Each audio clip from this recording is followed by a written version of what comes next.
think we're only waiting for Jill, but let's get going because we're starting late. Thank you everyone for being patient. And it made a lot of sense just to put the food in the kitchen because that simplified the cleanup for those folks.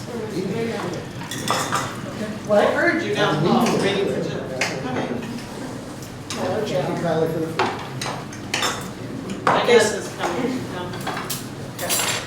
So we have a bunch going on, but I think we'll be, thank you, Ron, able to be pretty organized tonight. Let's try to get done by 8. We're starting a few minutes late, but let's see how we do. What we're going to do, I think, is approve the minutes and then go ahead and hear from the folks in the public. If there's time at the end, as you know, we almost always have time at the end, or make time at the end to hear from you guys. But let's go ahead and start now. Is there a piece of paper, Amy, that's gone out? Yep, Circulating. So if you would, thank you. If you would please sign in if you're here and put the town that you live in down as well. And as you, if you could stand up to speak and say your name and what town you're from, would be great. So Sean went ahead and raised his hand. Is there someone over here? Because it's easier to Jody and then Sean, and then we'll see who comes up. Go ahead, Jody. Jody Normandeau, Dummerston. First of all, I want to say that I went up with a couple of others to Montpelier to meet with a whole bunch of other people in this similar or same boat as we are, and it was a fascinating meeting and a lot of talk. In fact, after the meeting closed, most of us stayed outside and chatted, and people were at different levels. What I got out of that was the fact that so many people and so many districts in the state are going through this, and they're going through it exactly by program. It seems to be that the state has just a real program, and you do this, the same words are used, the same everything is used. But it was very valuable, and I think now we're seeing, as we saw Windsor, they're thinking of going for a self-study maybe, and not going the way they are. And I think a lot of the other towns and districts in this town or in the state are now going to go the same way. Because I think you saw the easy ones in Burlington area and the cities, and I think you get to the rural areas and that's where the problem is. That's one of my comments. The other comment I'm directing to Ron, because I watched the BUHS meeting, and I was a little bit concerned when you said to Sean, I will meet with you privately and tell you what I know, and did not talk in front of the board and in front of the camera. And I'm just wondering why you're talking privately to one person and not to everybody. Yeah, it was a personnel thing between somebody in the agency of education that I can't hear you, please. It was a personnel thing that I felt that it was not appropriate to share publicly. So I actually, we had a brief discussion with Sean, and Sean didn't actually want to hear what I had to say about that. I mean, I was just concerned that you're telling one person, and that seems to be... It was in direct result of what Sean had spoken about, and I wanted to, my sense is there was another side to that story. And I'm not in a position to publicly say that. Okay, but that concerns me, because a lot of the things that have happened in the study committee and throughout this process seem to be a few people know some things and not everybody knows, and it should be everybody, it should be right out there in front of everybody. You've made your point. I don't even know what you're Well, talking about. my time's not up, but anyway, you know, I just think everybody needs to know these things. I think we hear where you're coming.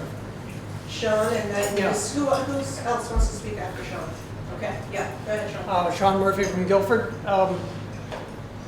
So I first came to this town. It's nice to be back here in 1967. I was a junior at Wyndham College, so it's nice to come back to this town. I have a lot of happy memories from this town. So thank you for hosting this meeting.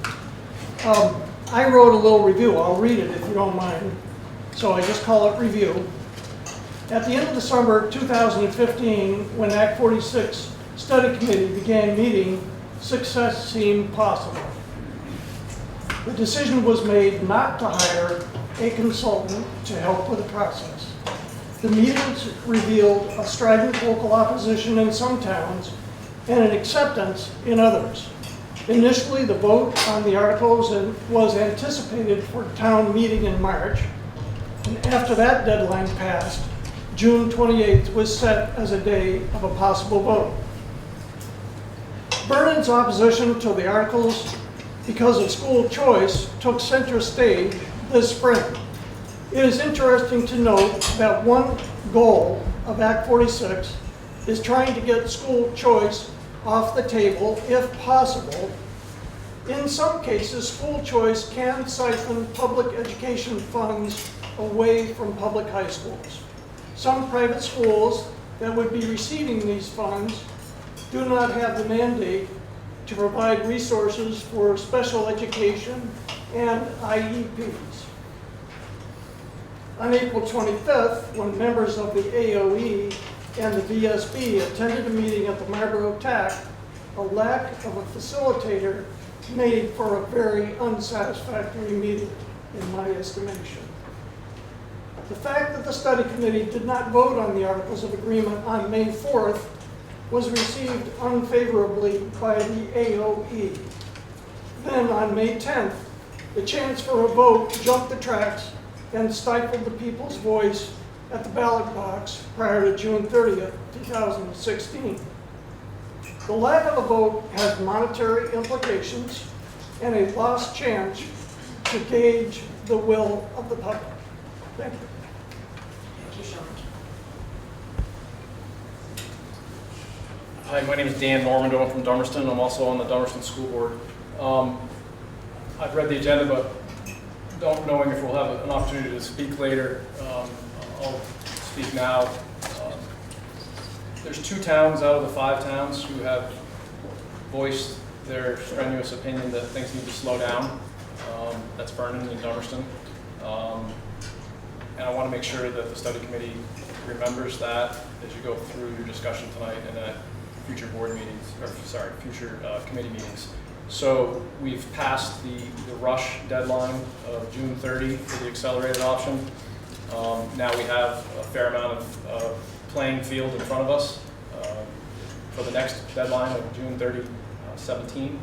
I would encourage all of you to use that time to all of our advantage to study all of the options that are present now, because there's more now than there were for June 30, 16, and heed 2 of the 5 towns that would really like to see things slow down and see if we can get things back on track. Thank you. Thank you, Dan. Anyone else? Hi, I'm Mike Keyword. I'm the chair of the Vernon School Board, and with me this evening is Walter Bro. We came this evening because of the WSESU meeting the other evening. We were asked if we could come and participate. We're here to answer and ask questions, but in no way can this be construed that we are rejoining the group. We still maintain under Title 16, Section 706, that we signed up for an informal process. We did not vote to relinquish our rights and duties as the only duly elected and lawfully elected representatives for the Vernon Town School District. So we have no intention to do that. And Sean, I'm very sorry if you feel that we're interrupting things, but it is our role and our duty to protect the students and the citizens of our town and keep them from whatever we see as potential harm. And it's not just the loss of school choice. That is a big issue throughout the state, and I know we differ on the opinion of school choice. I'm a school choice proponent. However, our townspeople are very concerned with the loss of school control. They've spent and invested millions of dollars in our facility. They continue to do so. They've given generously to our facility, and they understand, or they don't understand, why another body or another entity should just assume rights of ownership to that property. So there are a multitude of reasons why we're not participating. We plan not to participate. So we wanted to just make that clear this evening. We're here as a courtesy and out of respect for the request the other evening that we show up. Thank you. Thank you. Anyone else? Shall we just Got a general Yeah. comment. Yeah. I spend far too much mental energy on trying to figure out Act 46 and listening to different people and figuring out if my opinion changes by what people say. And oddly, somebody might not think so, but it does change, and then comes sways and things go back and forth. So I kind of decided for myself tonight that I'm going to listen to everything through the lens of what is in it for the kids. I feel like that's the main goal here. And I feel like we've spent a lot of time talking about adult issues, which I think I would put under local control and who owns the school building, even to me kind of falls under the what's in it for the kids frame. What does that mean exactly for the kids who owns the local school building, or who votes at town meeting, or any of these issues. So it just a comment that's where my mind is going to be tonight. What is in it for the kids? What difference does it make to the kids as opposed to the adults? Because we really have focused on the adults. Yeah. Thank you, Jill. Okay, I'm going to start by sort of bringing us back to where we were a couple of weeks ago. Yeah, go ahead, Ricky. First, can I move the minutes Oh, of April let's go ahead. 27th as revised and the Yeah. minutes of April 4th as presented? Is there a second? Second. Any discussion? Any notes for Amy? On either one? No? All right, all those in favor? Aye. Any opposed? No abstentions, sounds like? Thank you, Ricky, for keeping us on track. So a couple weeks ago, we were waiting on some feedback from Donna Russo-Savage on a report. Well, we decided not to vote on the report, which we were pretty much ready to vote on, and we seem to be very interested in sending up north for a May 17th meeting. But we didn't want to vote on that because there were all these concerns, valid concerns about what had happened with Vernon walking away from the committee. So we were going to have a meeting, I guess it was the following Tuesday, or the following week. I got on a Friday, the previous Friday. I guess we didn't meet on Wednesday, it doesn't matter. On Friday, I got an email from Donna Russo-Savage saying there were too much going on with the report. That was frustrating because the vast majority of her comments were on language that she had had for about 3 months.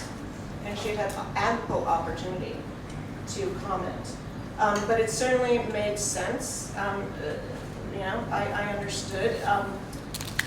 I reached out to them, and Ron and I and Frank and I think Lyle chatted with Chris Leopold the next Monday, and I also then called Chris back that afternoon. We had also gotten, I guess it was on Friday, I'm not sure about the timing, a letter, or maybe it was Monday, from Secretary Holcomb, which clarified the agency ed position, which is what Chris Leopold had suggested we do. Chris Leopold was confident that we could go ahead and vote on the articles without Vernon being at the table, since they chose to not be there. But he said you might as well go for the opinion of the agency of ed, because ultimately those are the folks who you want to hear from. So unfortunately, we didn't get the opportunity to vote, and if we had voted positively, it would have started the process that we've been working on. We have been working on for several months a report that merged all five towns, and we, as I understand our process, we were very interested in that merger, and we focused on the accelerated option because there were the most benefits, financial benefits for that. Now we get to, we have a lot of other things to talk about now. We've got Vernon sitting, not with us, but here to respond.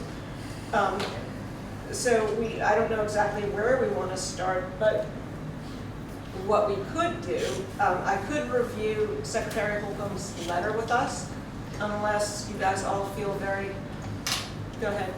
Well, I think because the deadline now was passed for preferred option, I think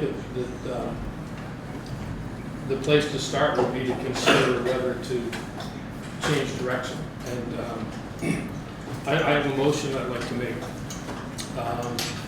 to that effect. It has 5 parts, and I think it provides an opportunity to continue the momentum. Well, I'll make a motion if someone seconds it, then I'll speak to it. I'm not sure you can make a motion, Dave. Yeah, I can. You're an alternate. You're not an actual voting member of the. I'm ex officio, just like we are at town meeting, we can make motions. I don't know. Is that, he's not actually part of the study. Yeah. Well, if you want to take that approach, go ahead. But I Well, think we should I hear think the that motion. you should make the motion, or say the motion, but then we'll see if someone else wants to actually officially make it. So Yeah, I think I'm not sure that you are allowed to make motions, is my question. I'm the only one that understands the rules of order about motions, primary motions, secondary motions, and land the agenda. I'm asking a question, I don't know. That's not surprising. No, please.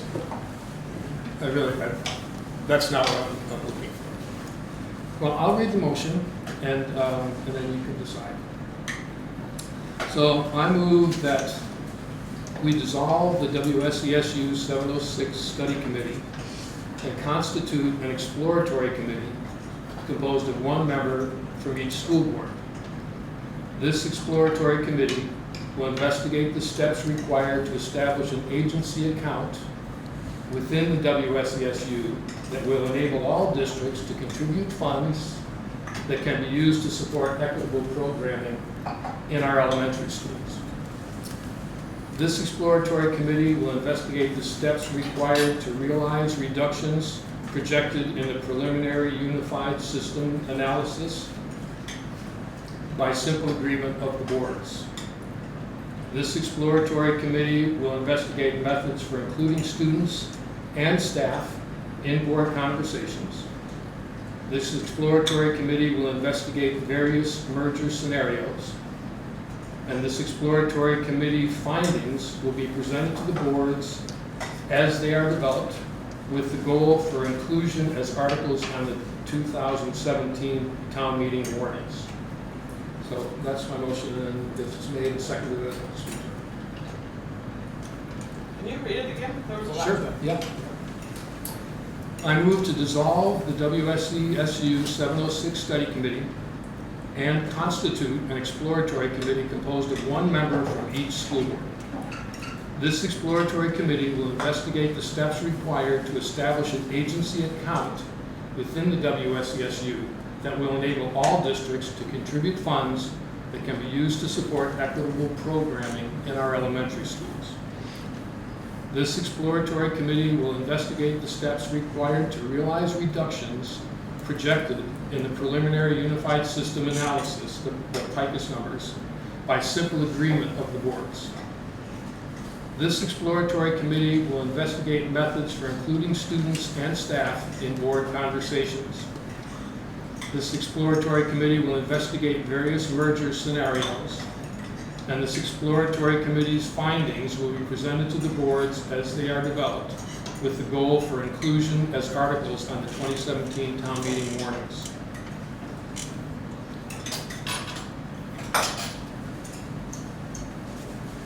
Is anyone interested in raising that motion? Can I just make a Yeah. statement? Now, just for the agenda, there's not a lot of deep in-depth substance. Dave has come up with a proposal. If we make the motion, second motion, at least we can discuss it. At the conclusion of the discussion is going to be very done, at least it's going to. I would just highlight, Point of order, if we're going to go by the rules, this is a governance board. I'd like to have the board members. Ron doesn't make motions either. So I ask the chair to. We're questioning whether you actually can make a motion. Please. I'm not clarifying Mark's point, Yeah. that in the agenda there's merger options. I think it would be important for the study committee to look at the options at this point. What was this about? Dissolving the study committee is an extreme option.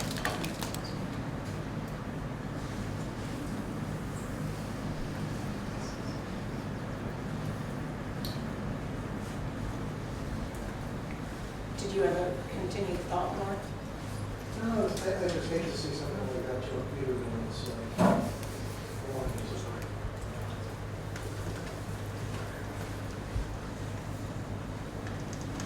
I am not that familiar with Robert's Rule of Order, just to say whether or not there is an official representation. Instead of posing it as a motion, can we pose it as a discussion point?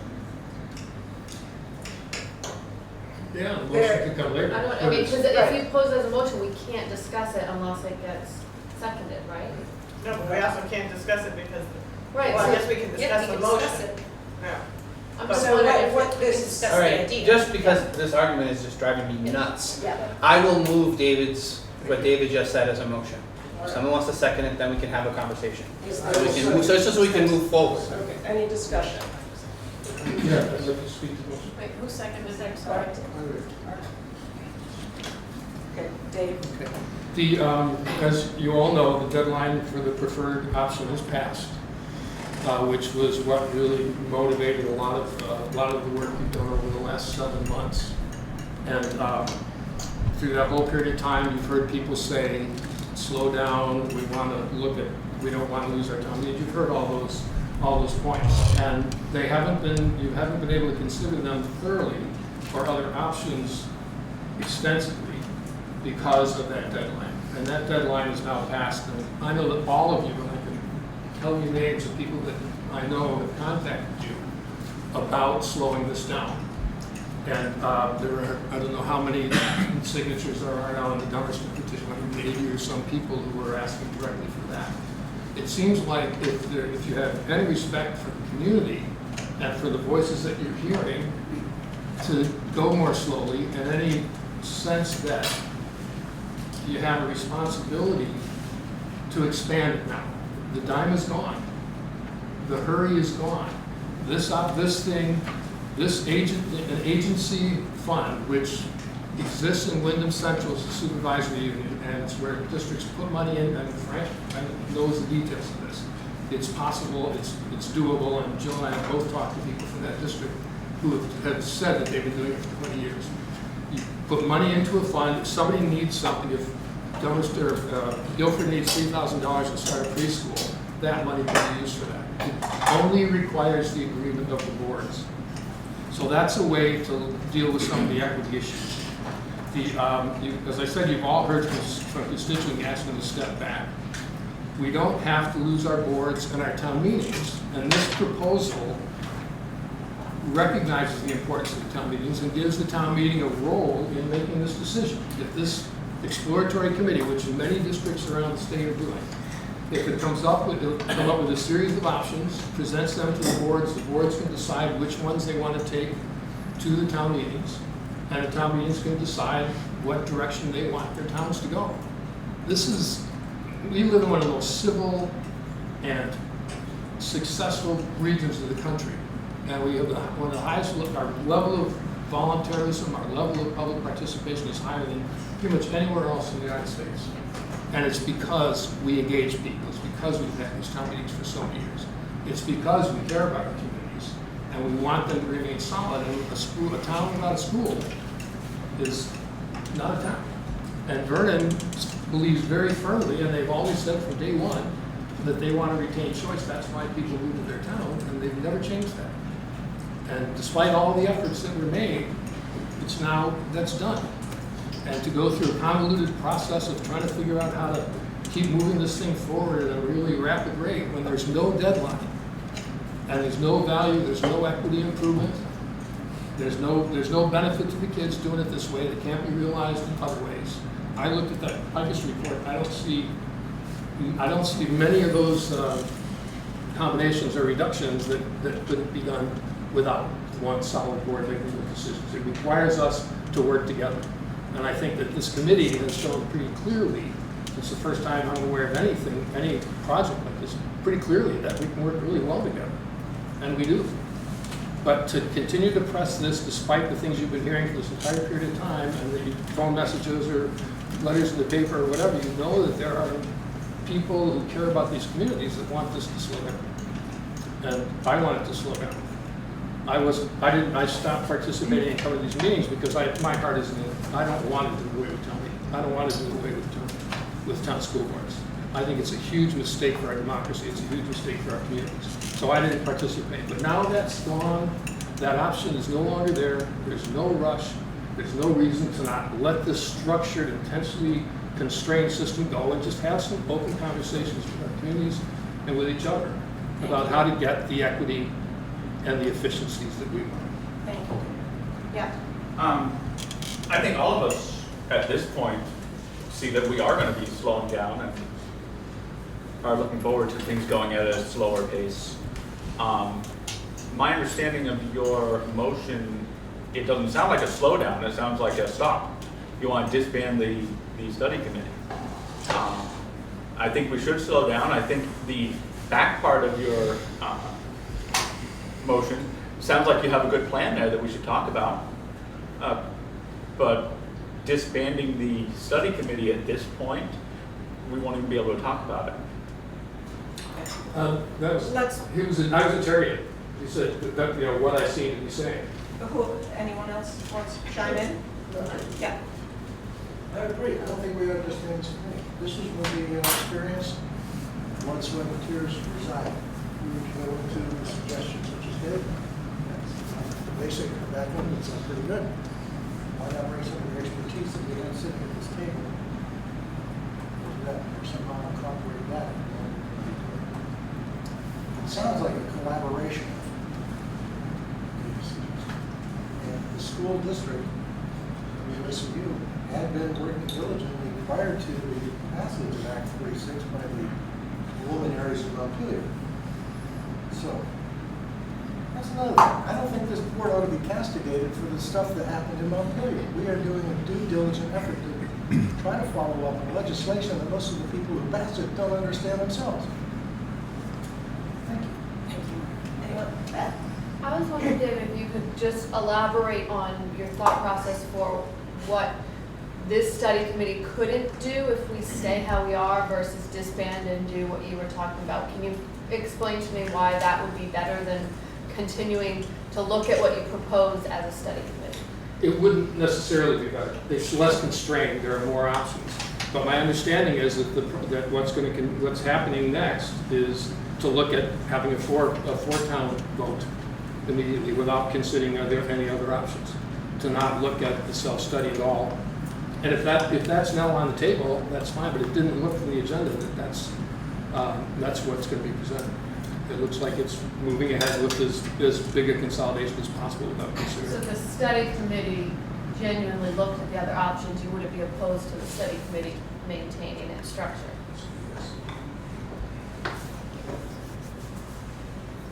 No.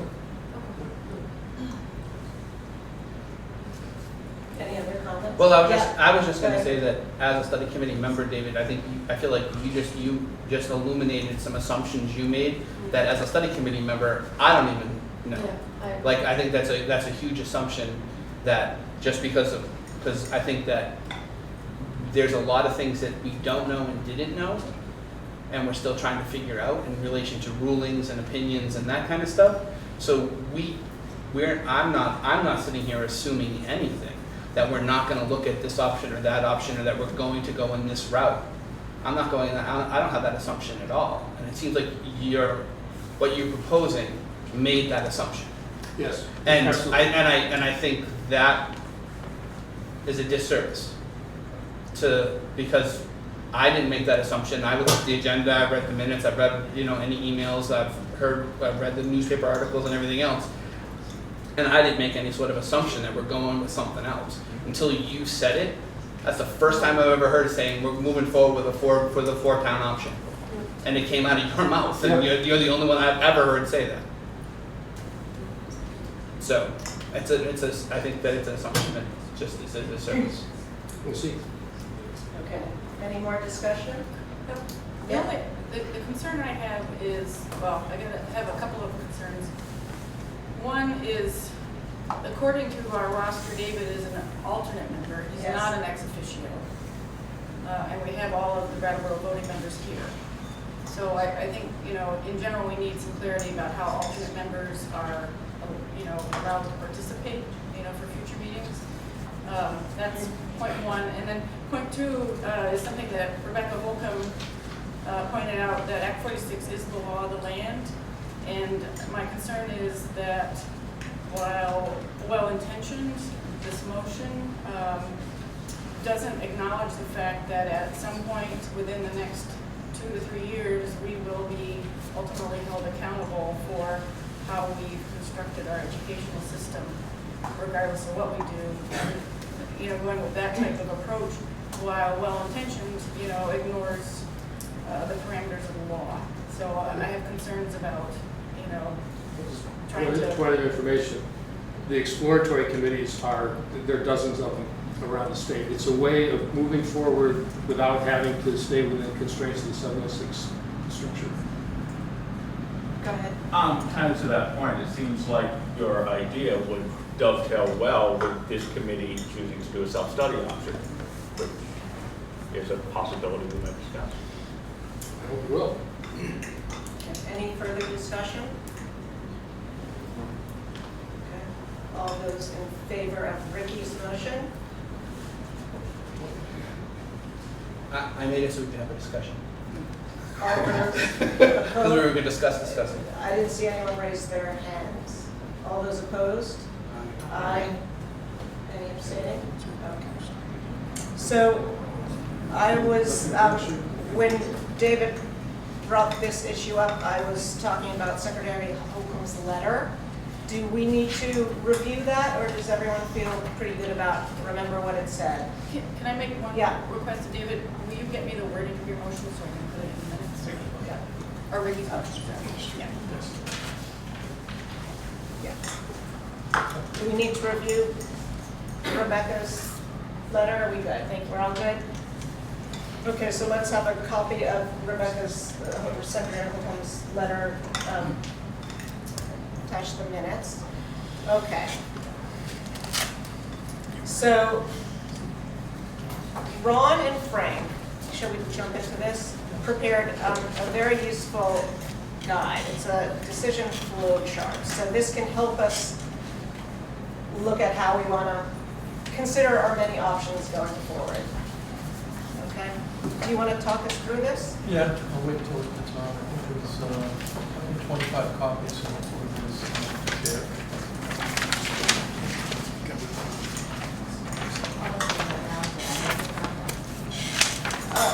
If it's very short, Jody, we're trying to do it just at the beginning and at the It very end. relates to what David did, and I have talked to a couple of people up in Wyndham Central, I talked to Emily up in Wyndham Central about this agency fund, and it's a very good thing to have. And in fact, one person told me that Frank developed it, but they said, talk to Frank about it.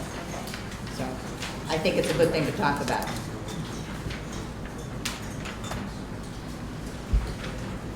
Okay, do you want to talk us through this? Let's go. Yeah.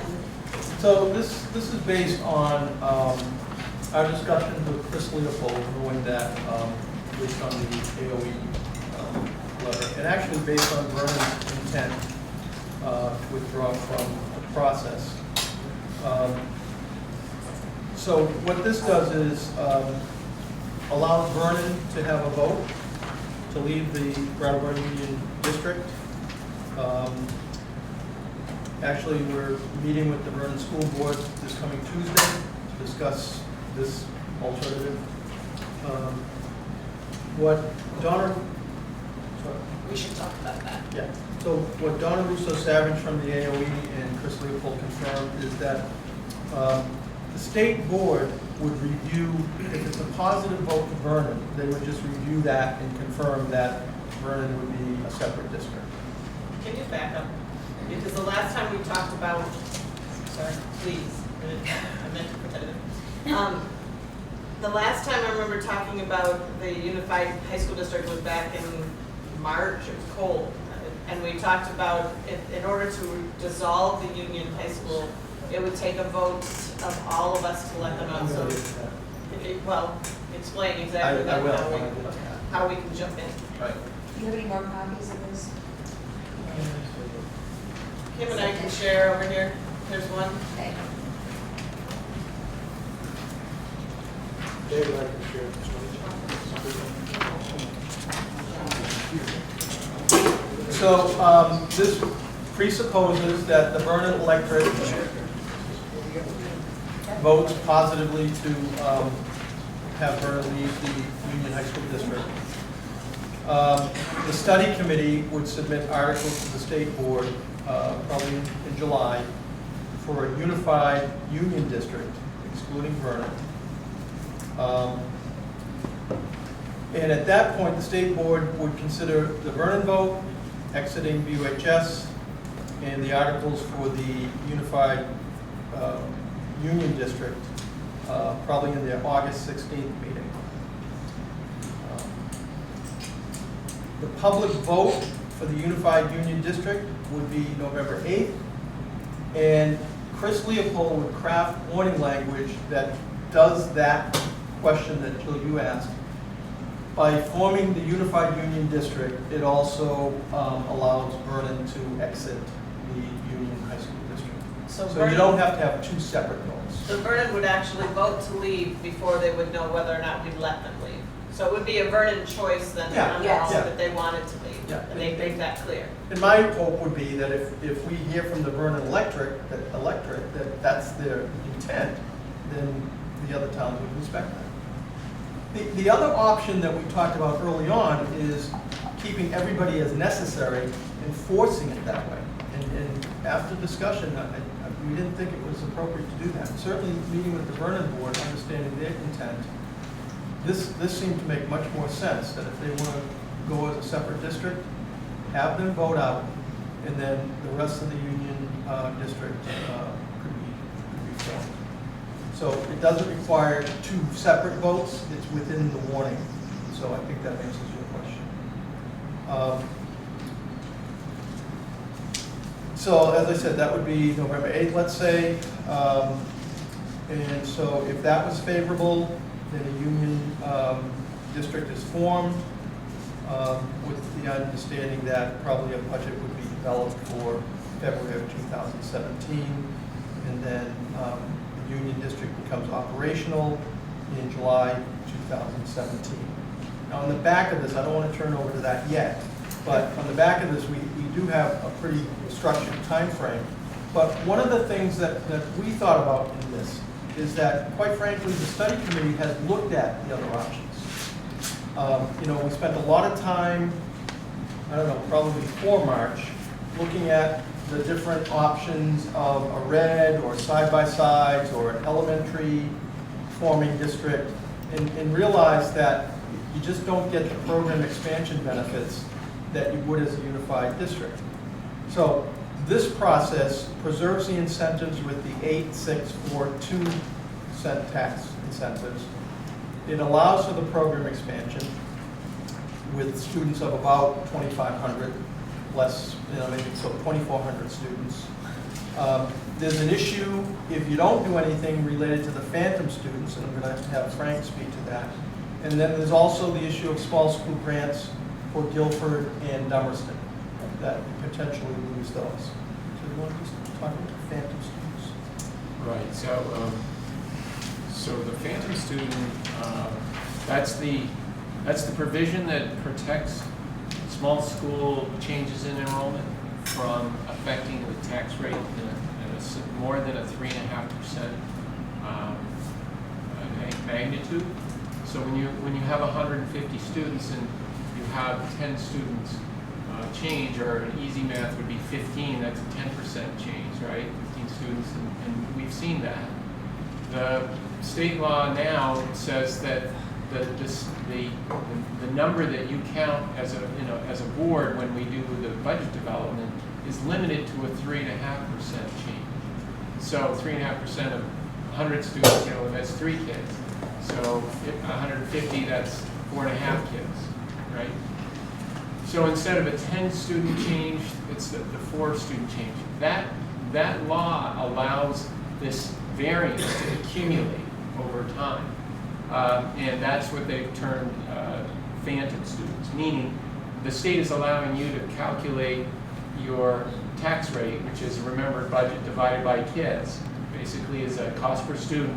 It converts straight to the tax rate. when you're counting more kids than you really have, you're artificially lowering your tax rate. They're saying that provision will go away July 1, 2018. So that affects most of our towns. And then the other provision that goes away is the small schools grant. I believe that goes away in the fiscal year 1920. And again, that's a significant benefit to Dummerston and Guilford. So those are two of sort of the penalty related aspects of not having a vote, not having a plan within the next couple of fiscal years. So what I'd like to do is take questions from the study committee before I go to the second page. What is that's new to me. Yeah, I mean, we've used the term modified union district, but it's a unified union district. So what is that forming under? Is it forming under 153 and 156 or Act 46 or what is the legislation? I think it's Act 46. Because the MUD goes away after another year. So is this conventional then? I mean, Act In a 46? sense it is, yeah. Yeah. I mean, those terms have been thrown around. Well, But if I it's got not it. accelerated, It's not then accelerated. in my mind, it's conventional. So it's Conventional. As a unified conventional union. merger as a unified union district. What is, what we are. What are our actual deadlines now? What's our actual deadline for the conventional merger? When are the board meetings leading up to that? Yeah, so I put that on the back. You mean the Frankly. state board? This reads more like a plan. I'm asking about the actual deadlines in the law. Yeah, so when we get to the second page, we can kind of outline that. But in a sense, so for Vernon to vote on August 9th, they need to have a warning article, I believe, July 6th. Yeah. And then everything kind of comes off from that. The earliest potential date for a unified district would probably be November. What's the latest? That was kind of what I was asking. It's July 1, it has to be operational, or it has to be. Yeah, it has to be operational, so if you wait much beyond November, December, You need Donna to Russo budget. Savage said, you could probably vote in December and January, but you're putting yourself under a lot of pressure to be operational in July 2017.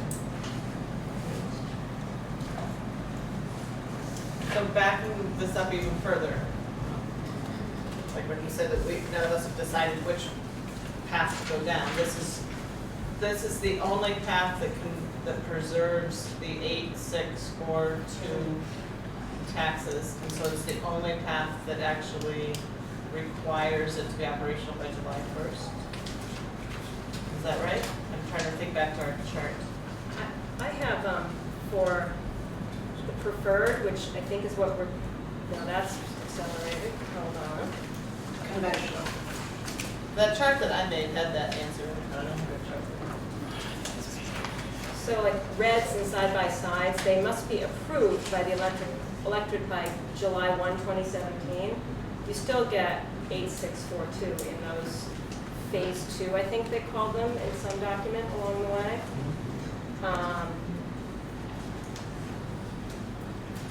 And so the problem. They do not show operational date. They only show the operational date for the accelerated must be operational by July 1st, 2019 for conventional transition assistance.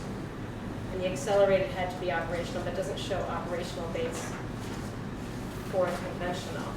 I think the key point, though, that you made, Christine, is that voter approval has to occur before July 2017. So, yeah, as Ron is saying, much after a November vote, it becomes unrealistic to prepare a budget for a new entity and then create the entity in less than 6 months.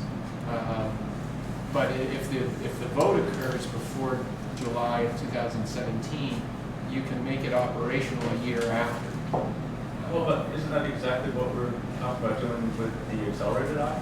Except the accelerated had to have a vote by the end of June to get the 1086, the 10-cent initial incentive. And then you have a year to become operational. Right. Yeah, it would still be July 1st, 2017. And then it's my understanding that for these other options, it's July 1st, 2017, and then you have a year to become operational. So the answer to the question is that our cutoff is actually July 1st, 2017 to hold the vote, to fit in under the conventional measure. And then the other part, Christina, what you were just saying, we're looking at all the different options. So if we did this one without Vernon, merger them with everybody else without Vernon, and looked at that timeline, that would be applicable for 8642 tax. But then the conventional or the side-by-side or any one of those options would also be 8642 and would be able to be looked at as well. But the problem we had when we looked at those before, if I remember correctly, is that they didn't meet the number categories for the tax incentives. So you could still do any of those mergers, but we wouldn't get the tax incentive, just to be clear, right? Well, you would have the numbers, just suppose you did a side-by-side, say Putney and Vernon went together, and then Brattleboro, whatever was left, I think we'd have the numbers, right? Or you'd have 4 districts, if 4 districts went together, you'd have the numbers. I think if we looked at our notes from the meeting with Rebecca Holcomb and the Act 46 implementation group, that those type of answers are in there, because they were very specific. Right. So. Well, that's what I'm saying, I thought we eliminated them before. Hold on a second. Beth, you had something to say, and then Richard. Yeah, I'm just wondering, if Vernon decides to branch off on their own, is that going to set precedence? And then Dummerston says, well, Vernon's doing it, that's what we want to do too, because it sounds like they have a pretty good thing going. And then Dummerston breaks, at some point, does it not work? Does it financially affect the Union High School? It seemed like when we first pushed for the accelerated MUD as an option, we looked at 2 districts. If they didn't join, it would still be viable. And the 2 districts would be small districts. It wasn't considering Brattleboro Town. If they chose not to, then it wouldn't be viable. But, I think initially we calculated based on the state requirements I that. think in my mind, I was still thinking maybe, I don't know how, but that they would still be part of the BUHS union, but. Yeah, but it's so I'm different just wondering now. how that affects BUHS, I guess. Yeah, I mean, it's different now with the Vernon situation. Exiting, specifically voting to exit. But her question is, if Vernon votes that, say Dummerston wants to vote that, or Putney wants to vote that, so to what level can people or towns vote like that, and when does it start to affect the high school financially? That's the question, Beck. Yeah, or make the rest of the people who are still interested in joining, make the That benefits, not there any longer. And we might not know the answer, I'm wondering that. So I think that's up for us to talk about, whether we want to explore those options. Right. Do you want me to read Why don't you read it? the thing from, the notes from Don Russo Savage's, when we met with the Act 46 implementation about alternatives? Does that make sense? And- Mine is just really quick, which is, Okay. if you look at section 7 of Act 46, it says that in order to receive any of the incentives, the new district must become operational after July 1, 2017, and on or before July 1, 2019. I just found that paper. Go for it. And then, so this is from the minutes of our meeting, the Act 46 implementation project meeting on April 25th. That was at the Marlboro Graduate Center. And this was back when we were considering accelerated or not accelerated then a union district. So if accelerated is defeated with all listed as necessary, then it allows communities to regroup, which is what we're doing. Phase 2 configurations include side-by-side, layered, in parentheses, Union Elementary and MUD. These need an electorate vote by 7/17 and to be operational by 7/19. If MUD, Donna Russo Savage suggests that details on how it would operate be included in Articles Phase 2 configurations can go outside of current SU boundaries and can either be 4 districts or 1,250 ADM. Conventional is described in Section 7 of Act 46. There's no deadline to vote, and it must be operational by 7/19. There is no 150K grant. You can go outside of current SU boundaries, and you must be 900 ADM for pre-K to 12.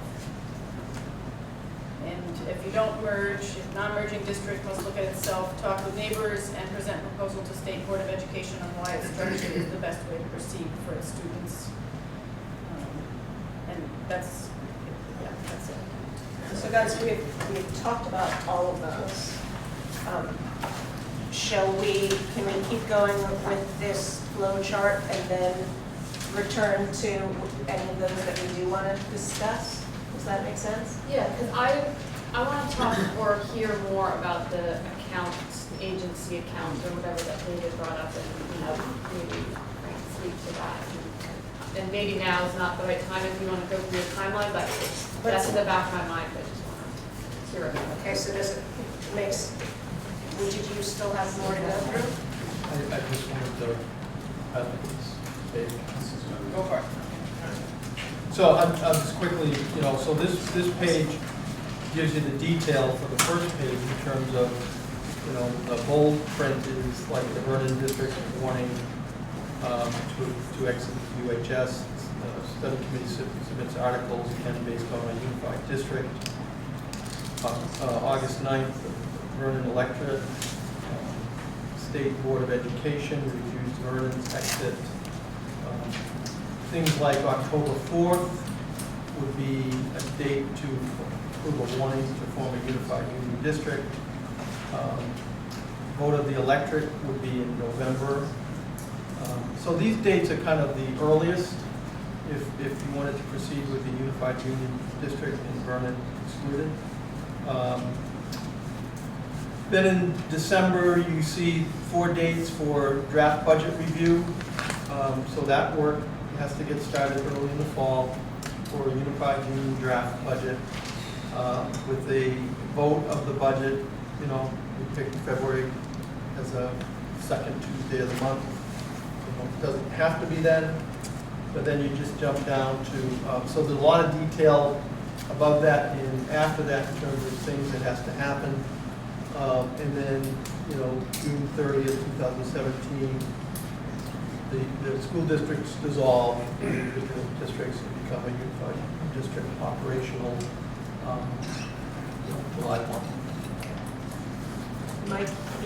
Thank you. Just to add some clarity to some of the questions around. One of the issues of separating and being an alternate district is you have to have a reason.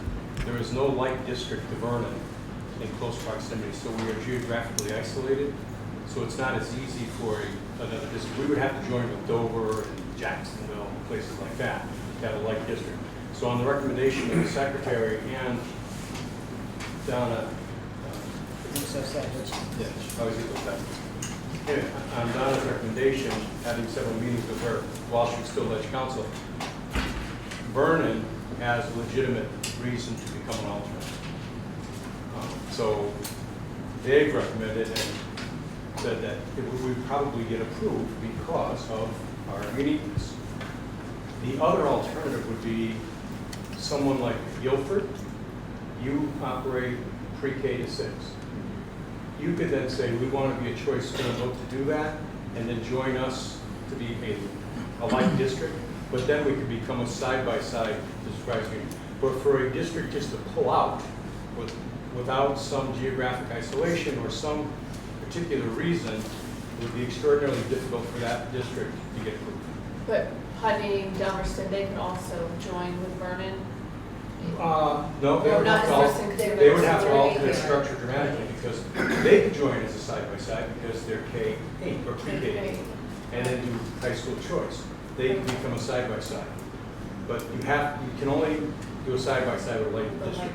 But one of the pieces of legislation that's being filed again next year is that one town can be a like district instead of Department 2. Very quickly, it will be very quick.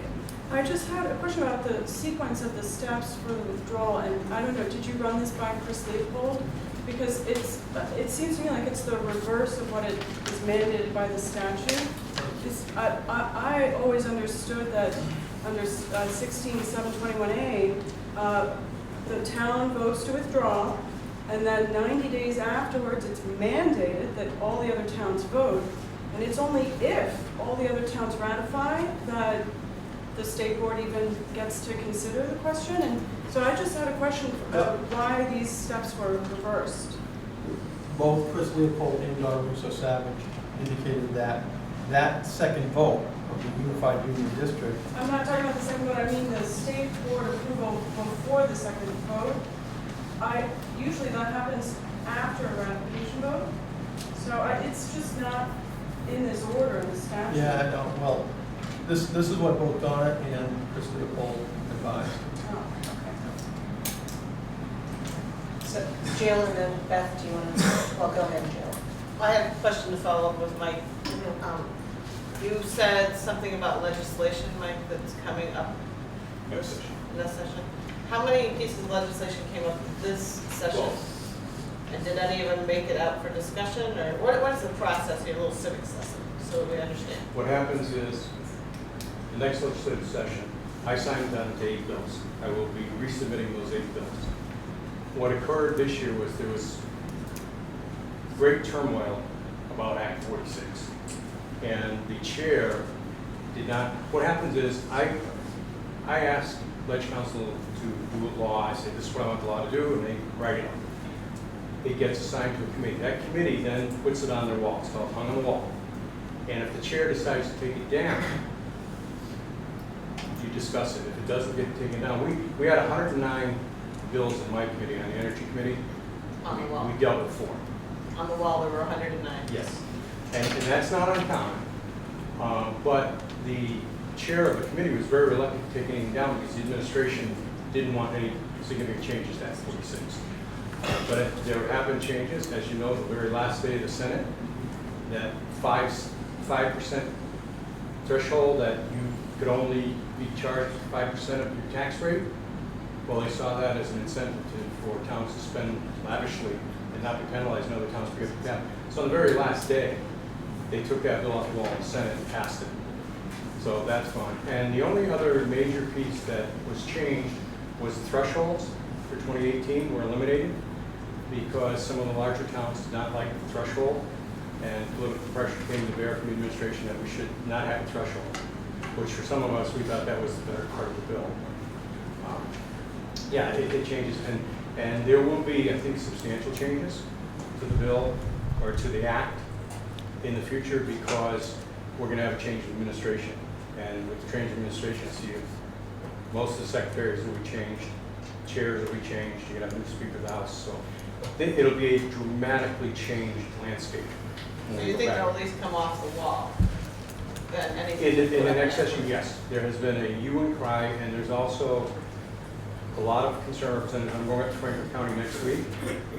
And actually, it'd probably be better if we talk about this after. I don't want to take up the committee time, but just briefly, Franklin County is going to be meeting next week because there is a push for a class action suit on Act 46 for a multitude of reasons.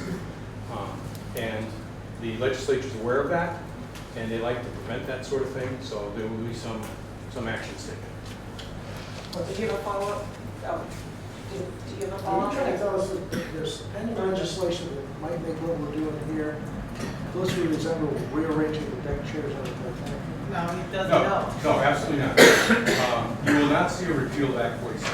That is not in the cards. Nobody wants to do that. Nobody's calling for that. There were laudable goals to Act 46. There were parts of it that are very good. What you will see change are the things that people are complaining about now, like how you withdraw from the process. There are no off-ramps, those sorts of things. What the implications are to school choice, to re-verify that Section 4, which said you cannot lose school choice if you have school choice, how you protect that. The intention of the committee was to make sure that schools with school choice did not lose it.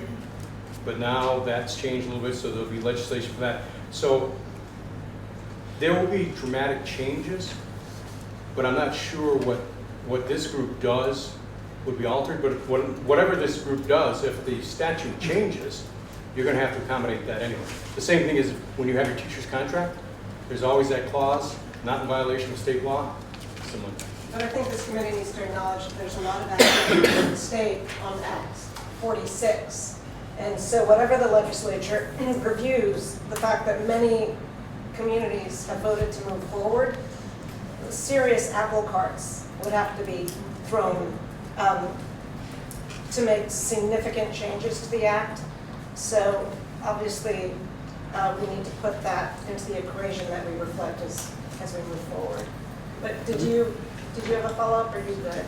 So Jill, Beth, do you have a question before?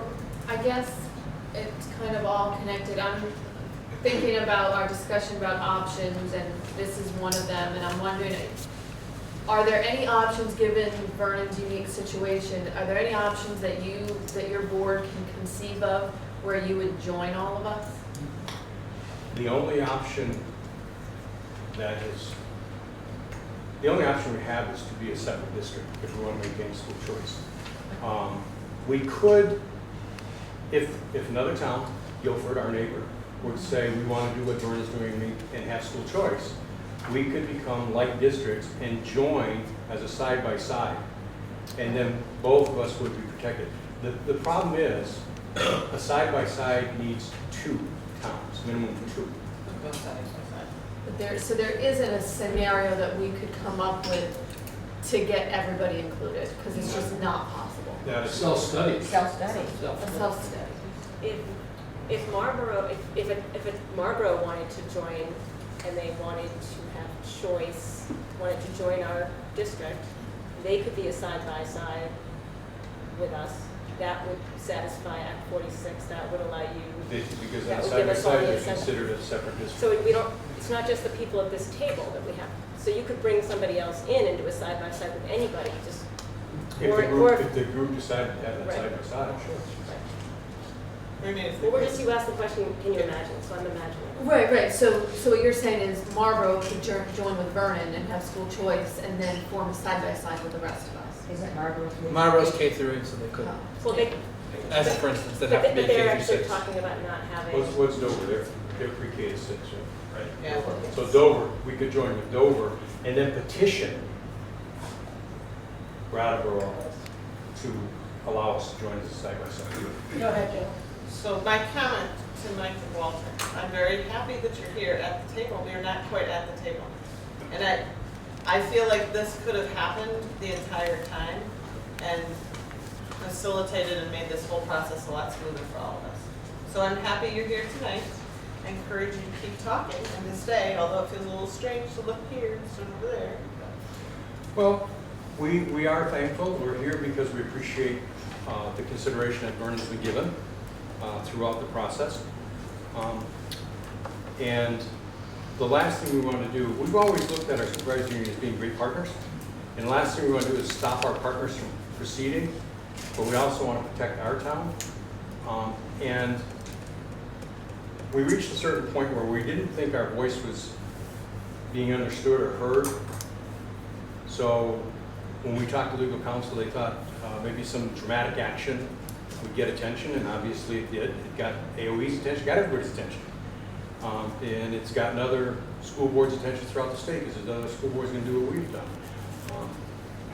But certainly, the last thing we want to do would be to say, okay, we're going to file an injunction to stop the whole process until, because Secretary Holcomb has her opinion, there are lawyers on the other side with the opposite opinion. We do not want to seek an injunction to stop the process until we get a court ruling. Well, That would be thank you, Mike. We legal. need to keep moving on our process. So I think currently you have a meeting next Tuesday. With you? Well, we haven't talked about that with the committee. Okay. So we are able to meet with Vernon next Tuesday. Is that a sensible choice For meaning what we'll have a study I committee was meeting there. hoping that it wouldn't be a study committee meeting. Yeah. I think if there was a subgroup of this group, Alice and a couple of other members. I think that was also Vernon's understanding that there was not going to be a quorum of the group. Yeah. So that means that there can only be how many? How many people should be going? 4. 4? Right. Well, let's start by saying what time were you?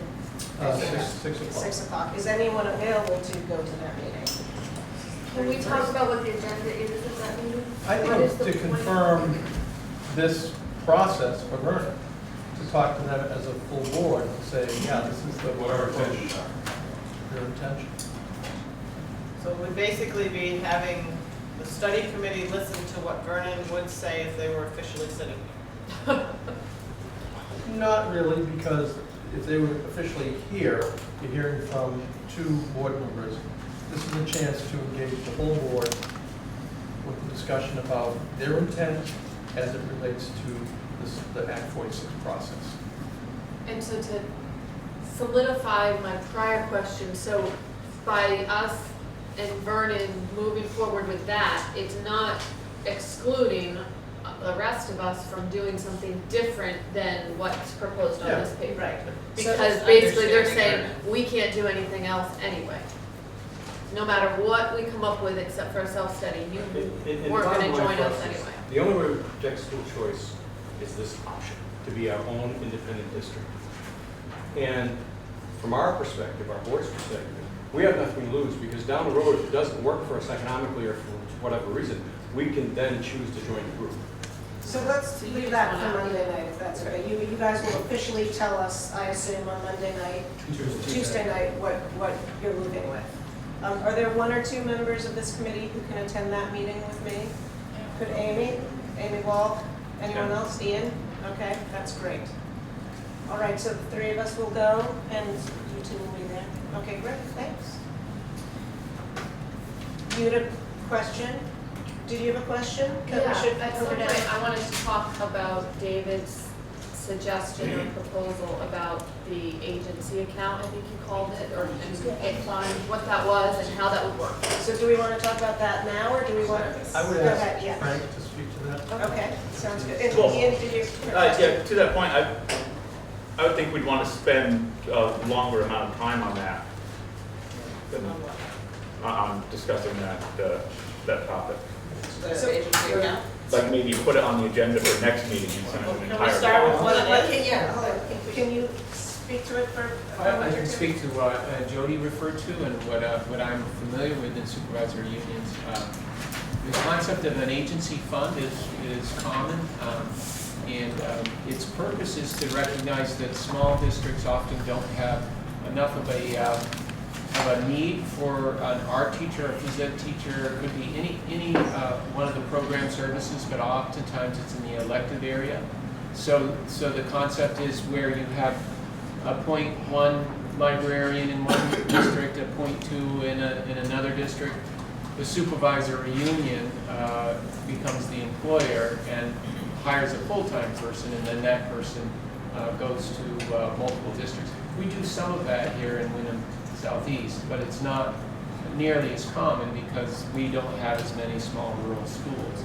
So it's a good way to hire, attract, and retain staff because you can offer a full salary position.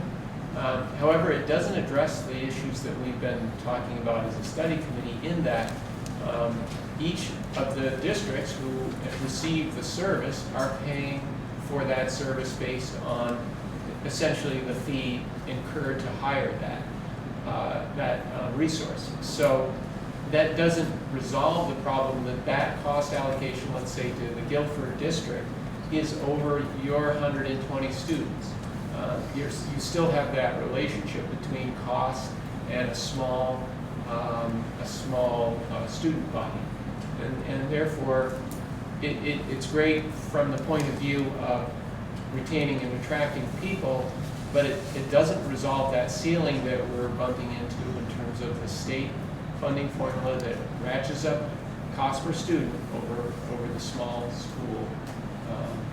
So the proportional contributions made by the member districts are in relation to their head count? Their use, yeah. Okay, so it doesn't really.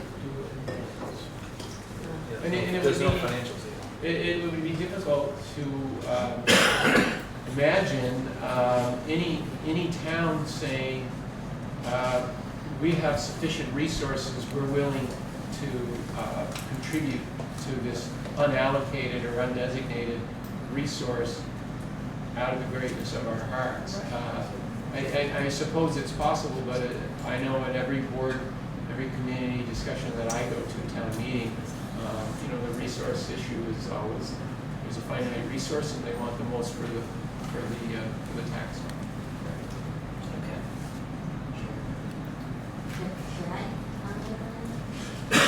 I got a different take, I think, from Emily, and maybe I misunderstood her. She didn't make it clear to me.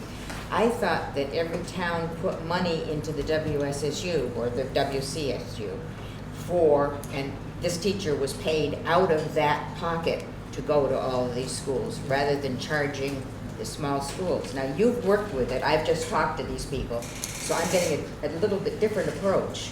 I did build that system. And Yeah, they said you did. And I do know how it works, yes. So there's no possibility of our putting all of our money into this pot, into WSSU, for example, right now to help Guilford out on something or other.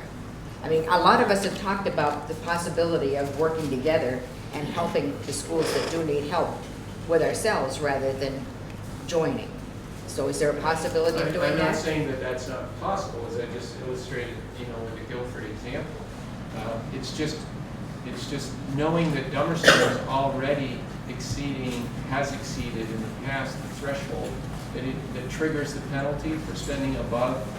In the fiscal year 16, it was $17,103, and Dummerston spent more than that. It's hard to imagine that the Dummerston board would feel that that's an appropriate additional appropriation that continues to exceed what the state says. We will penalize you if you spend more than X amount. So that's why I'm saying it's unlikely, but it's certainly not illegal. Well, she also said that this came after your budgets were proposed and passed, that then the agency fund kicked into play. So I wasn't quite sure how that worked. The agency fund was presented with the supervisory union budget, so that all budgets, grants, the SU administration and the agency fund were all voted by the SU board at the same time. Beth? No, I think, yeah. That's kind of been my struggle all along, is trying to come up with some kind of a financial situation that wasn't based on headcount, and I thought maybe this was it, but it doesn't sound like it is. Something could work. But isn't that what the accelerated merger or any of this conventional merger that we would talk about? That is what we would be doing. We'd be putting everything together and paying for people to move around. But you'd be dividing that by 2,500 students. With the extra bills for that. Yeah. Christina, do you have something to say?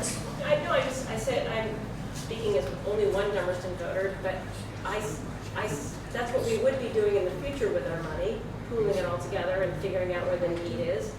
I bet there would be will in Dummerston to move money around to people that need it district-wide. I really, in talking to people, if we have to pay a little bit more to do something, I've heard many people say that. So I'm not sure that it's not a dead-in-the-water idea on a bigger level. Could you use Dummerston as an example? I'm not sure. I would say from a Putney perspective, where half of our students are on free and reduced lunch, that to ask families to contribute more above the threshold and have us then pay a penalty on top of that threshold would be a lot to ask them. Ian? So we have financial issues with it, but would that model fix the equity problems? I think the state is recognizing that so many of the equity problems exist because of the financial constraints. And so you haven't dealt with the financial constraints. Hard to see how that, without dealing with that hypothetical scenario doesn't seem to be grounded in something that's realistic. Jill? One of the things that occurs to me as I keep looking at this, and I actually asked Frank for some numbers and talked to him a little bit about it today, is that when we are talking about how our towns want to support our kids, it came up at our Brattleboro town meeting that, I can't remember the gentleman's name, but he stood up and he said, so how much of this are we paying? What are we actually paying? And I thought, well, that's a great question, you know, why do we know that answer? And Frank took me through today, and I don't know if I completely got it by the time we were done, but it's not an easy, quick answer, but the bottom line is, when we vote on our budgets, it doesn't reflect what our towns actually pay in.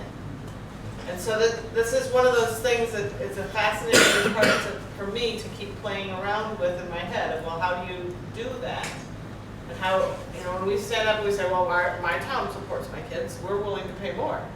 Yeah, but we don't, none of us here, none of us normally pays. This year Vernon has started to become a sending town because of some unique situations for Vernon, but otherwise, historically, none of us here are paying for all of our kids.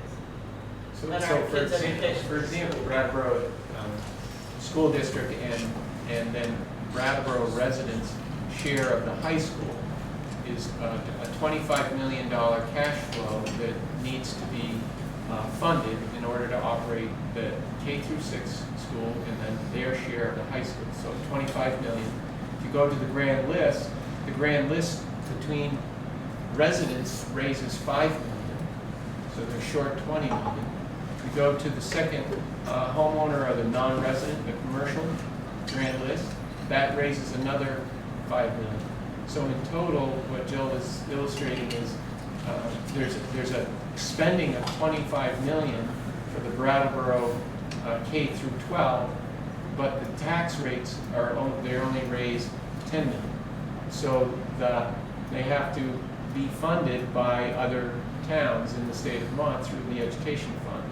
And kind of back to your point, Christine, at some point, you know, the state has said, yes, there's a lot of towns that spend a lot more than they have the ability to fund. And those towns that are sending that money to the towns like Brattleboro, like Dummerston, basically like all of our towns in Wyndham Southeast, they're saying we can't keep paying for your educational costs, so we need to see some way of constraining costs. And that's all part of the back story, the economics of Act 46. Did you have a question, Chris? Oh, Christina, and then I'll take it from Doreen. So if there were a way, though, that everything went into the agency fund, all of it, and you wrote the checks, anything, and you wrote the checks out of all of it, it was apportioned out some way if the school boards did the hiring and firing and saying they want this program or that program, wouldn't that give us sort of the same answer as, and so for the teachers, if they're moving around, they're coming out of one ed fund, isn't that, so that's kind of what I was getting at, that, because in a merger, the money's moving around from district to district. And I actually sort of understand the funding formula, so I get your point. Yeah, so theoretically that's true. You could do what we're doing with special education for regular ed. Right. Yes. But then it just raises the issue, well then what does the local town school board do? Because now you've delegated all employment and essentially all responsibility for education to a different entity. So it's possible. I think Bennington has tried to move in that direction, and I don't know the nature of how long that's been in place and how well that's working or not well, but that is an option. The only way to adjust your cost per student without busing, without changing the number of hours that a student has per teacher, is prorating administration. And that comment comes from someone who chaired Putney-Dummerston Middle School Committee 20 years ago, back in the 90s. I've done with Linda McCulloch half a dozen zero budgets, including labor in the town. At the same time, we closed a building, built a building, etc. So I've looked at those numbers hard. Unless you adjust the in-building staffing, administration is the only thing that's floating. That's all you can touch.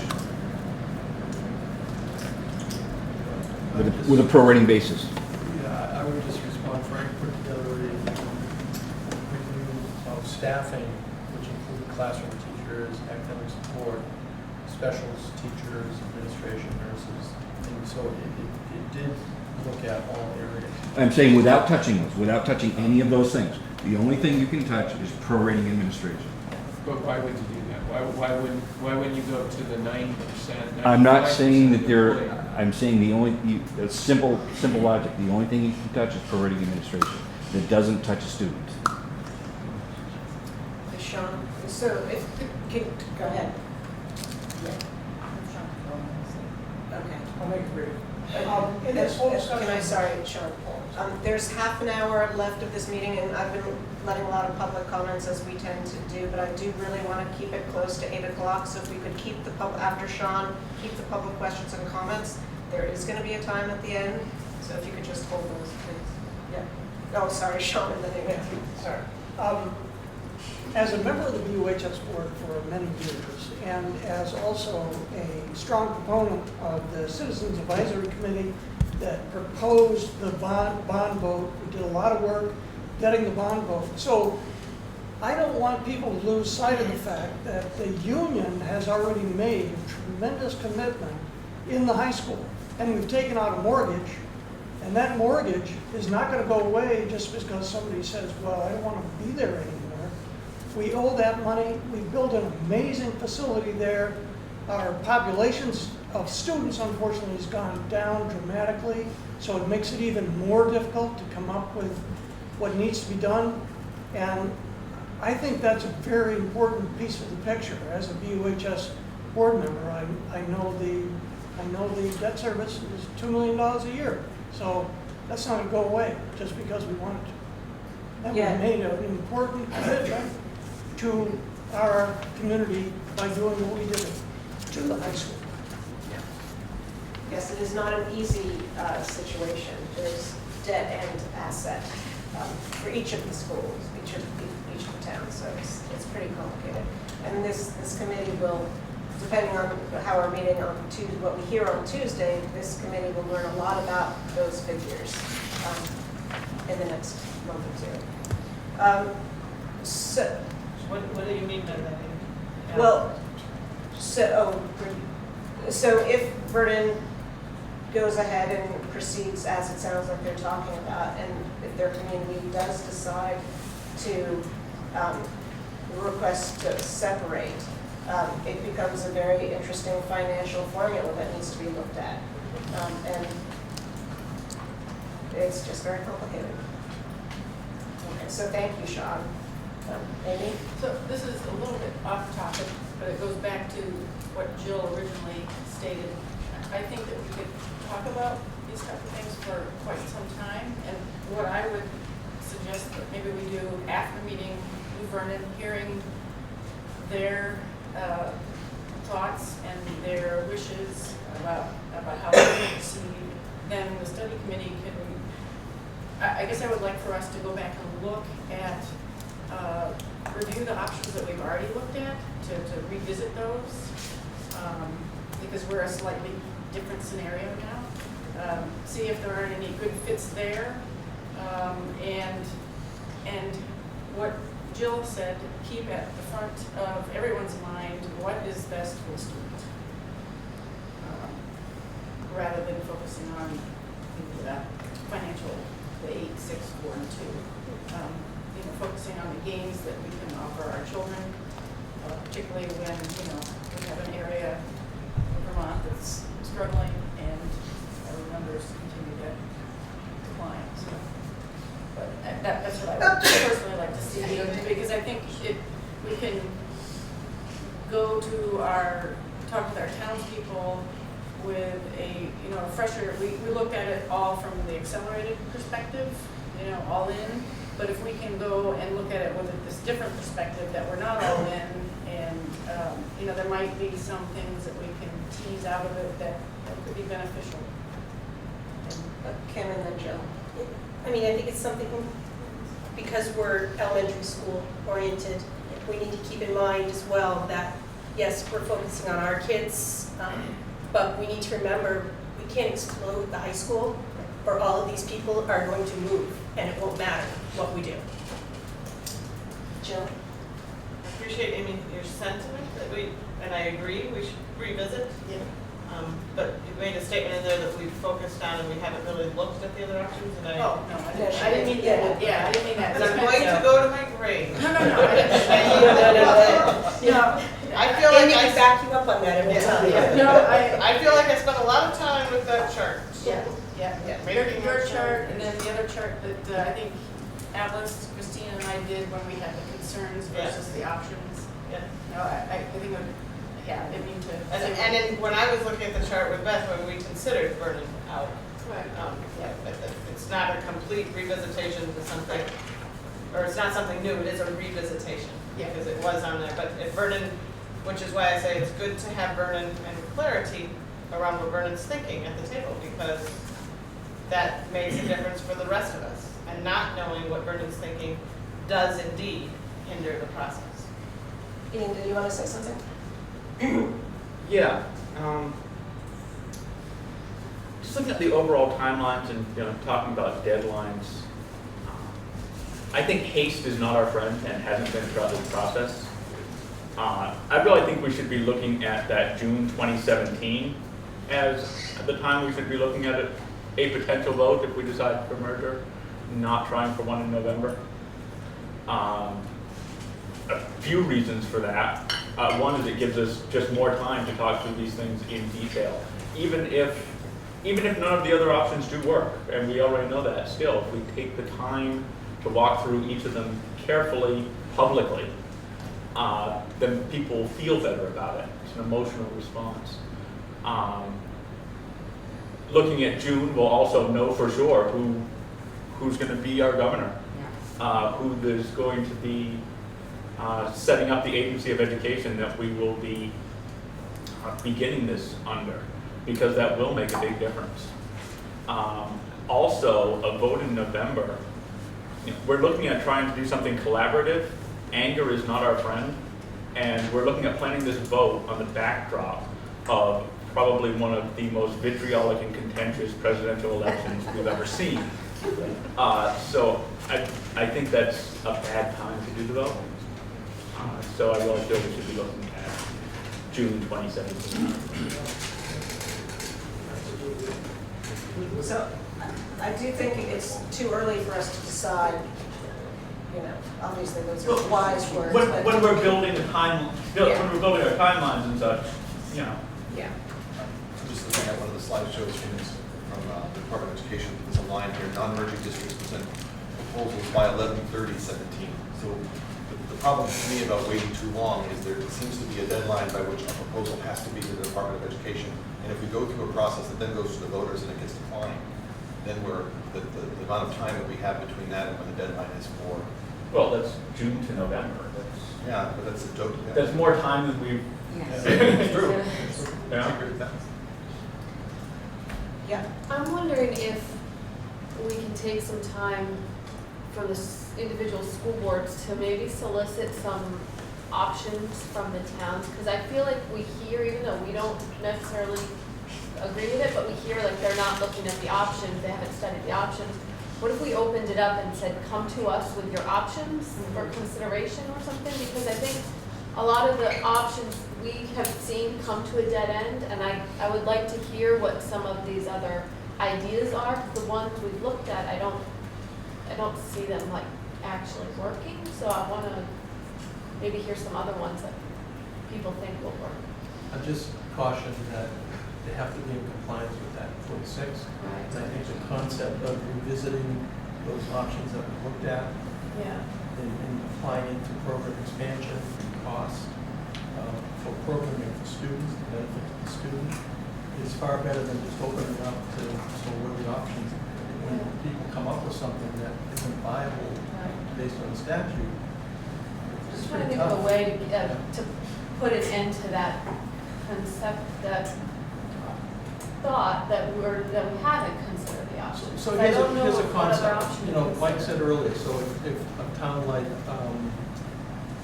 Hubbardston, let's say, merged with Vernon and went K6, so you give up the middle school, and you made a statement, then you have school choice. That's based on an assumption that the State Board of Education is going to grant young student school choice at the high school level. I don't think that's going to happen. No. And why do you say you don't think that'll happen? Because everything I hear from the Agency of Education is saying, in fact, they're not going to expand school choice to other districts. They understand Vernon's situation and a few other districts that they're dealing with, but they're not talking about expanding that. They're talking about making accommodations for districts that already have. So I just worry that, you can come up with all sorts of scenarios and they can't go anywhere. And around the wild card sewer range, you're going to have a new secretary of ed and you're going to have a new board chair. School choice for Vermont is a huge issue. It's kind of like charter schools in Vermont, which it would have a huge impact on public education. Yeah, So go ahead, Amy, and then I want to talk schedules. but to speak to Beth's comment, I think it would be very good to engage towns now. And if we do that as part of the review of options, it could be an opportunity to say, okay, these are the various options that are available to us.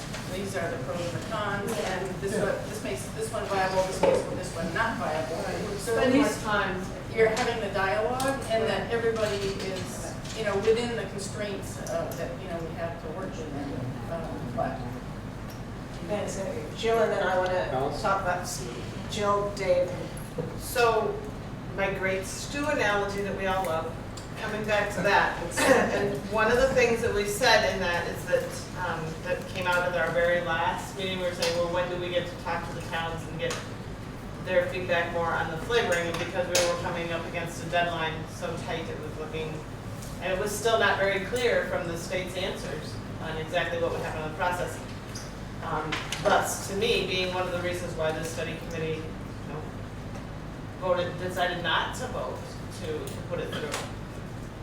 Because we have tried to listen to public comment the whole time and continue to try to listen.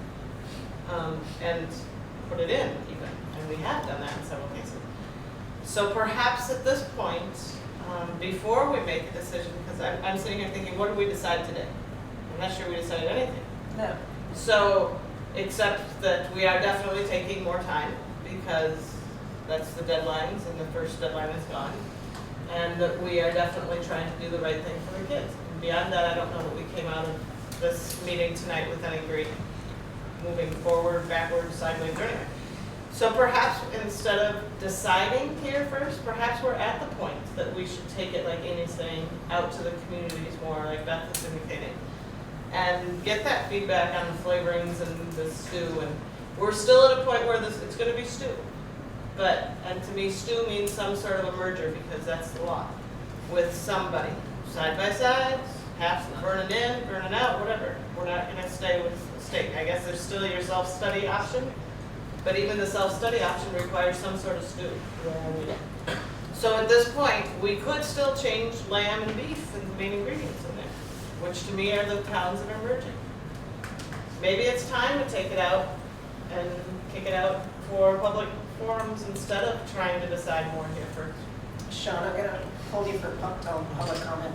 Dave, and then I'm going to speak. I think it's Mike would be the first one to agree that anticipating what the legislature is going to do is not a wise activity.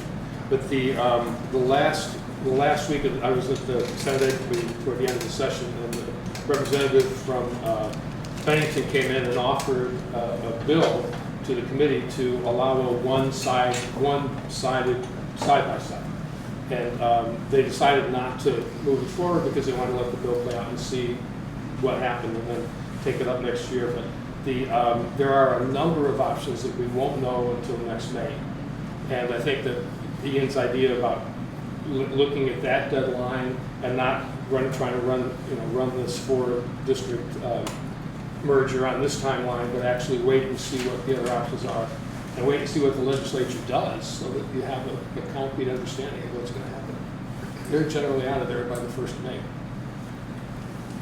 So we've asked Chris Leopold to come for a meeting on June 16th, and I'm wondering if everyone on the committee can do that.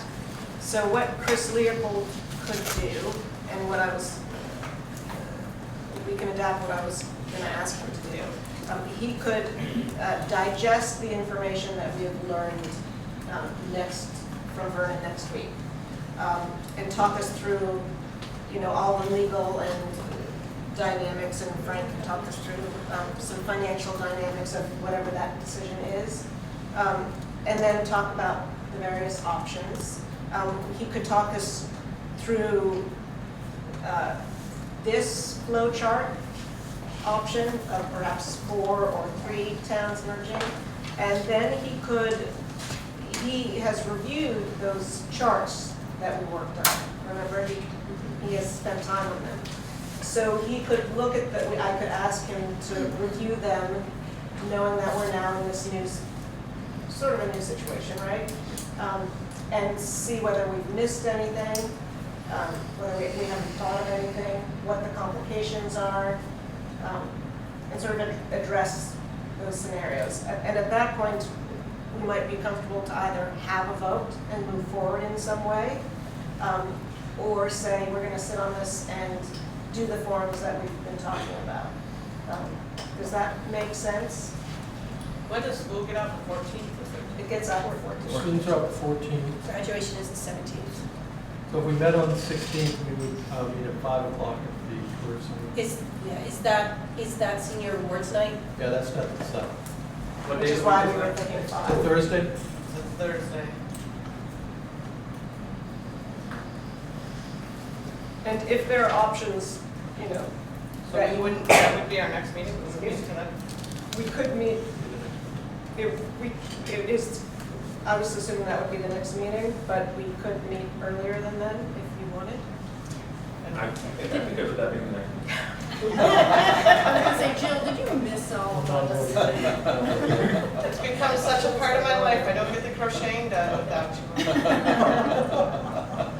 Does that make sense, everyone?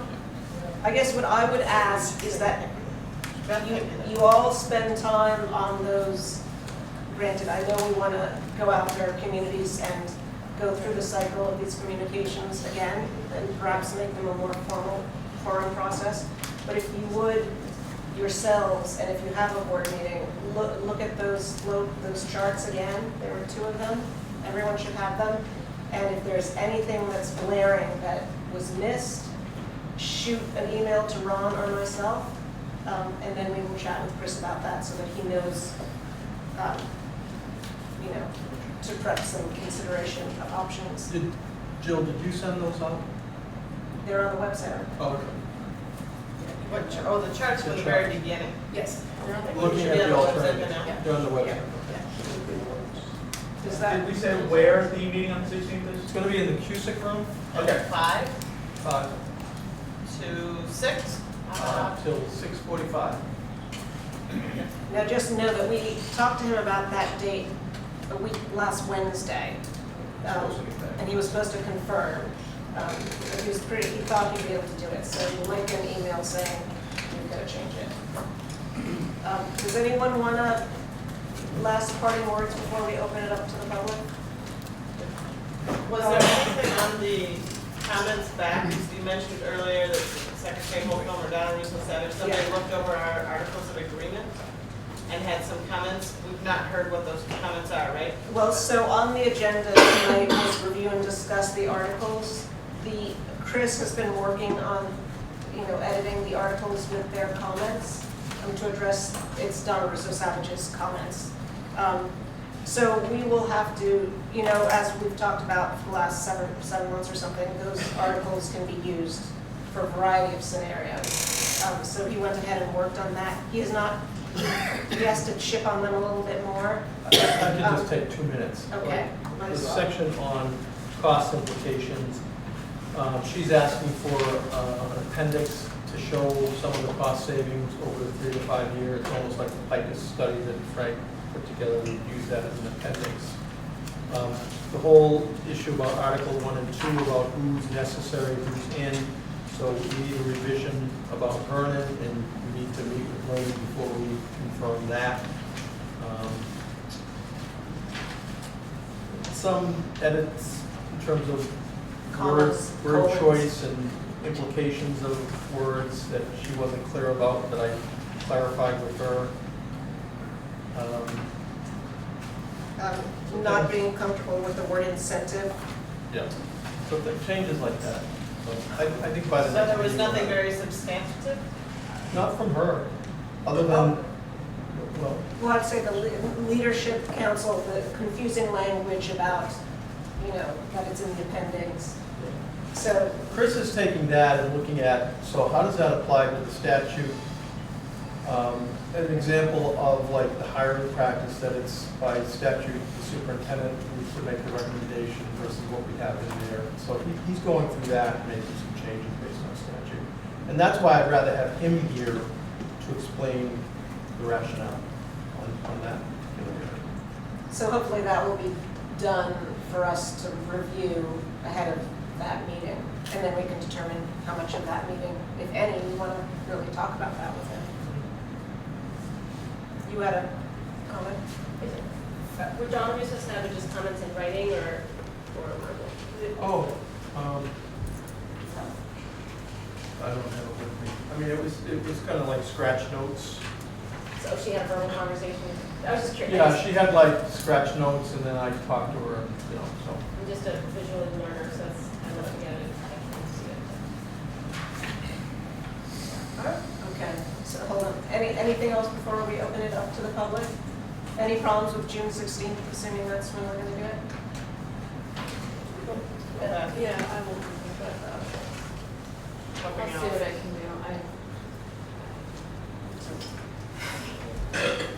Okay, so who's interested? You've had your hand up several times, and then Inez.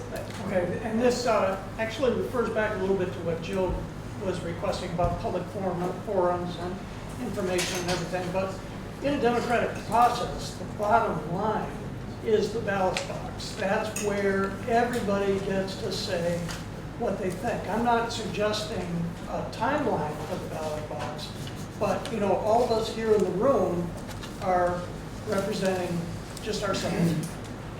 In a democracy, if everybody can vote, it's the definitive answer. And some people are not going to be happy and some people are going to be happy, but that's what democracy is. So no matter when it happens, who knows? But that is where the proof of the pudding is. Inez and then Tom. I had just a quick request. I was wondering if you could share Dr. Sasabja's comments with at least Dummerston's reps, if not the whole study committee, just so everybody can see. It's helpful to know precisely what her comments were. Even for me as a member of the public, I would love to see them. It's just a little window into what her brain sees as wrong with the articles, and it helps everybody in critically reviewing them. So could you share them, or? I don't know. Somewhere with the phone, we can go back into the edits and highlight them perhaps. We'll figure something out. Or I could ask her They're not public directly. documents. Yeah. When they're on the table here, they're public documents. Yeah, I'm not trying to be difficult. I'm figuring out how to get them in one organized. It's not a document. It's, David, wasn't a document, it was a conversation. Okay, so, no, Tom, and then Walter, did you want to say something? No. Tom, Walter, and then, Quick yeah, comment. your last. Jill's comment about going to the towns is also a function of democracy. Democracy does not only function at the ballot box. That's the end process of a whole lot that comes before it. And I would encourage you to think about going to the towns to listen rather than to put out the word. Because there are a lot of interested, caring, about children, about their education, and very bright people in this area who can be useful if you listen. They may not know the law, and they may not be as educated as true democracy's little sophism, and you can help them with that. But so that's comment one. Comment two, and that also takes additional time. I recognize that. It also creates much more buy-in to a school system that remains community-based, and that is very much in the interests of the children. So my second comment is about the time pressure and the pressure towards a merger. The bill is very clear about leaving a lot of room for alternative structures. It's in the bill, and it's in the bill deliberately, and we certainly heard about it from Secretary Holcomb. The track towards a merger is one track. There are other possibilities to realize some of the savings and some of the efficiencies and still maintain some of the community-based experience of the school. And that's not a yay or nay vote at a ballot box. That's a completely different process, but the bill does allow for it, and the timeline is very different. The timeline for the merger that you're talking about is in terms of getting incentives, whatever Donna Russo Savage wants to call it. The bill calls them incentives.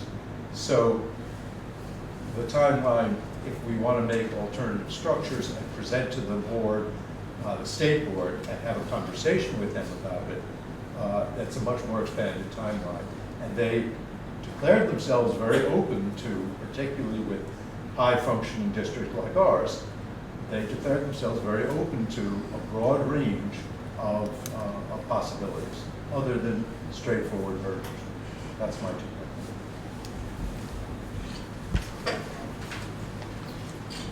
I'm Dick Ferguson from Dummerston. As I've come to these meetings and I listen to all of the discussion, when I am not here, I go online and look at videos.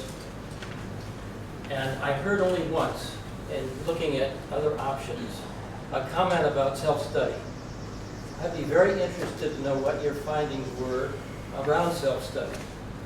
Because as I understand it, self-study is very, very in-depth. It has to be something that's going to be convincing to the agency and to the state board that will allow this supervisory union, let's say, for example, to remain as they are. Nobody's looking at that. You guys have not talked about that at all. But it is a possibility. And it would eliminate the Vernon problem. Could have eliminated it a long time ago, because Vernon could stay as a choice school. And the efficiencies that the law is trying to create or garner, and the equity for children, can be done within the supervisory union. You just have to think a little bit creatively as to how to do that, and you're not doing that. But this would give us time. Your discussion starting out as I came in was like you're at the next airport waiting for your baggage to go on to the next destination, and it's the same one you've been on. You've got the same articles of agreement. You're just going to carry those through, try to make it a conventional merger, and you don't care about any other ideas. That's my impression. And I would urge you to please stop, look, listen to people to talk about that. We don't have a proposal outlined for you to look at. We'd like to present that at some point. I hope we can. And I think, but it requires a lot of collaboration between schools, and I think the spirit in this community of these district schools is such that if people really took upon themselves to look at a self-study and said to everybody, you can have your local voice, we can have our supervisory union, we can provide equity to kids, and we can create efficiencies that will provide relief for taxpayers. And if that's what the law is designed to do, why are we going through all these machinations to try to come up with some other option? And I would just encourage a self-study in depth, and we'd be glad to help you with that. I don't think I want to get into that in depth right now, but I have to say that Secretary Holcomb told us that this self-study did not work for us. No, she did. She just said it. She didn't think so. Well, I was there. She said she well, thought. I've had conversations. Yeah, with fine. Well, she's trying to push a merger. Okay. Sure. We have, this committee has done a huge amount of research on potential. He took some of the stuff that I wanted to say, so I will echo. I'm just waiting. Oh, I'm here for you, Jim. Yeah, but you're not listening. I'm just giving him something. Okay, you know, we need to have this committee listen to the public. I agree with everything Dick said, and it says very clearly in the law that we can do a self-study. And one of the things that I follow on Dick too is everything that the committee has been doing is so darn complicated. And we're losing Vernon, who's our friends, and you know, all this is happening and you're trying to figure out how to do this and how to do that and how do you have your votes. I know the KISS principle, you know, keep it simple, stupid. Let's study the self-study, but we need Ron and Frank's help and your help to really do it fairly. And I'm not sure that we've got that help. And as Dick said, I'll sign up to help. Dick will sign up to help. Tom's presented things. I mean, you have people here who have really been working on this. So please think about it. Well, interesting when people talk about we're on one path. It makes me think about, and you do get personally invested in what you're doing. And sometimes you get blind to it. And what I always refer back to is whenever I get an idea, it's always perfect. Never wrong until I share it with my wife, and then I find out all the problems. I think that's what needs to be happening here is share it with a broader audience. Jill, I would like to thank you very much for trying to steer the direction towards the children. Talking with members of the Ed Committee, one of their greatest regrets is that the incentives are in there because they're not really incentives. Brad James has talked to that. They're not incentives. People will not realize those tax savings. That's not going to take place. And the committee is very sad that they did that because it has taken the focus off of kids. And one of our strongest points from Vernon is we see school choice as a huge benefit to the children. That's who it benefits. And in Vernon, our kids are always our focus. There are other issues, yes, but school choice is a paramount issue for us because we have seen kids that have benefited tremendously from it. Kids that were lost children have had the opportunity to go to Compass School and be refound and rededicate their lives. It gives opportunity. And I don't want to go on all night. And Madam Chair, I'd like to thank you for giving me the opportunity to speak throughout the meeting. We have one more person who wants to speak. Okay, and so in conclusion, I want to thank the committee for being considerate of Vernon. And I would like to offer that if any board would like me to come and speak with them about the bill or get someone down here to speak about the act, I have no problem with that. I would put on forums and things. But in January, we go back. I am already started to work with several legislators in Windham County, including Putney and Brattleboro, to make some changes. There's definite push. Even the larger, like St. Johnsbury, which was an easy transformation for them. Even their reps are looking, scratching their heads saying, maybe not. So again, thank you very much, Madam Chair. Thank you, committee. I appreciate your patience with Vernon. Paul Namado, Dunston. I'd like to put in a plug for David's proposal. I thought it was the kind of approach that I would have liked to have seen from the beginning. We've seen it, if you've looked at Windham Central, you've seen their exploratory committee. They hadn't even formed a study, quote-unquote 706 study committee. They have been having collaboration. They've got a facilitator. I think a facilitator would have been very, very, very helpful to this group. Not an attorney, a facilitator. And I think it would make a lot of sense to take, if you don't want to disband the committee, fine, but approach it from the proposal that David was making. I think you'll get more feedback, and I notice sometimes, not all the time, but a great number of the members of the committee, when some folks speak and it goes somewhat against the grain of the committee, their eyes glaze over, they go into, I'm not hearing you, I don't want to hear you, I'm on my path. So I would encourage you to reopen your minds, please, to all, all suggestions. And to echo Dick's comment about self-study, there's a lot of merit there, but it takes a lot of work to do that. And if you approach it on the basis of how can we do that, I believe you'll have more success than just kind of looking at it and discarding it. Thank you. Could I just say one quick thing?